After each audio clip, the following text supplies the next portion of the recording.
এই অঞ্চলে ঘুরে কি অভিযোগ পাচ্ছেন? দেখুন, মোটামুটি 4টে অভিযোগ পাচ্ছি। স্বাস্থ্য নেই, শিক্ষা নেই, রাস্তা নেই, আর সবথেকে বড় জিনিস পানীয় জল এখানে ভালো নেই।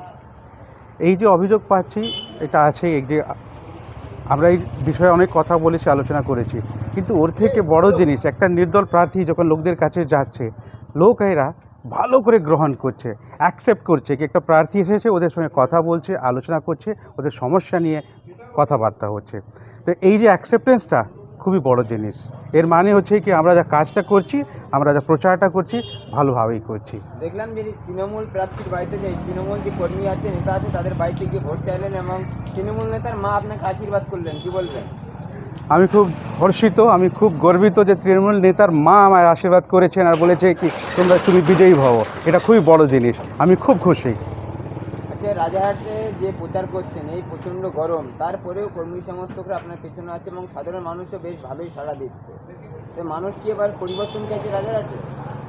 দেখুন, যারা নেতারা ওরা গার্জিয়ান মানে রোদ হোক বা বৃষ্টি হোক বাইরে আসতে হবে, লোকদের জন্য কাজ করতে হবে। যদি আমি রোদ দেখি, ওর মানে আমি করতে পারবো না কাজটা, ওর মানে আমি নেতা নয়, আমি মিথ্যে কথা বলছি, আমি ভুলভাল কথা বলছি, বিভ্রান্ত করছি।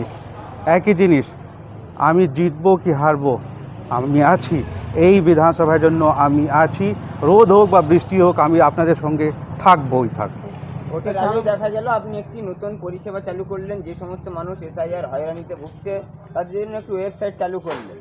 মানুষ পরিষেবা পাবে এবং শুধু কি রাজারহাটের মানুষ পাবে না, অন্য জায়গারও মানুষ পরিষেবা নিতে পারবে? তুমি বলবে। দেখুন, আমরা এখানে আমরা প্রথম কথা পার্টিগতভাবে আমরা সিদ্ধান্ত নিয়েছিলাম। আপনারা ইতিপূর্বে শুনেছেন যে আমাদের পার্টির নাম হচ্ছে শিক্ষা সমৃদ্ধি পার্টি। আমাদের পার্টিটা রেজিস্ট্রেশন না হওয়ার কারণে আমরা সিদ্ধান্ত নিয়েছিলাম যে আমাদের কথাটা মানুষের কাছে তুলে ধরব। সেই কারণে আমরা 115 নম্বর বিধানসভা নির্বাচন কেন্দ্রে একমাত্র নির্দলীয় ক্যান্ডিডেট অভিমন্যু শাণ্ডিল্যজিকে আমরা আইনজীবী অভিমন্যু শাণ্ডিল্যজিকে আমরা এখানে নির্দলীয় ক্যান্ডিডেট হিসাবে আমরা প্রতিদ্বন্দ্বিতায় নামিয়েছি।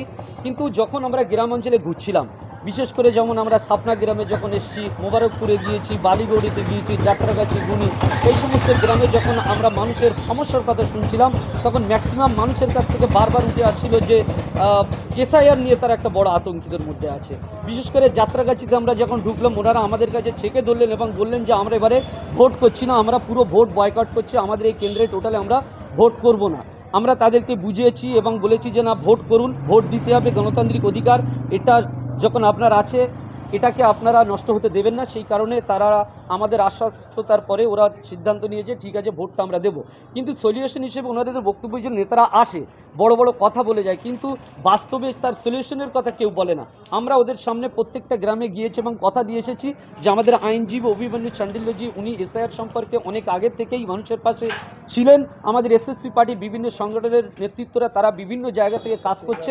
স্যার আইনি লড়াইটা লড়ছে এবং লড়বে, এবং সেক্ষেত্রে আমরা একটা কালকেই করেছি এবং আজকে আমরা লঞ্চ করেছি নূতন বছরের প্রথম দিনে এসআইআরের বিষয় নিয়ে আমরা ওখানে একটা ওয়েবসাইট লঞ্চ করেছি। সেই ওয়েবসাইটে যাদের প্রবলেম আছে, এই যে এসআইআর পরে যে ভোটের পরে যে একটা প্রক্রিয়া হবে, সেখানে যাদের নাম উঠবে, ফর্ম 6-এ যারা অ্যাপ্লাই করে যাদের নাম উঠবে তাদের নামটা উঠে গেল, যাদের নাম না উঠবে আইনিগতভাবে আমরা তাদের সাহায্য করব, তার প্রতিশ্রুতি যেমন দিয়ে এসেছিলাম। সঙ্গে সঙ্গে আজকে আমরা একটা ওয়েবসাইট লঞ্চ করে দিয়েছি, যার যেখান থেকে মনে সমস্যা হবে আপনারা ওই ওয়েবসাইটে এসে আপনাদের সমস্যা জানাবেন, আমাদের প্রতিনিধি সেখানে থাকবে এবং সঙ্গে সঙ্গে আপনাদের সঙ্গে কন্ট্যাক্ট করবে। ওখানে ওয়েবসাইটে একটা নাম্বারও থাকবে, আপনারা ইমেল পাঠাতে পারেন বা হোয়াটসঅ্যাপে আপনারা আপনাদের ডকুমেন্টস বা কথা বলতে পারেন, নির্দ্বিধায় আমাদের টিম আপনাদের সঙ্গে সম্পর্ক করবে। আর সবথেকে বড় কথা যেটা লাস্ট আমার বলার, সেটা হচ্ছে স্যার যেহেতু 115 নম্বর রাজারহাট বিধানসভা কেন্দ্রে উনি অংশগ্রহণ করছেন, রাজারহাট নির্বাচন কেন্দ্রে যত লোকের সমস্যা আছে স্যার নিজের থেকে বলেছেন যে সম্পূর্ণ ফ্রি, প্রত্যেকের জন্য হাইকোর্টে আইনি মামলা যা করা তিনি করবেন।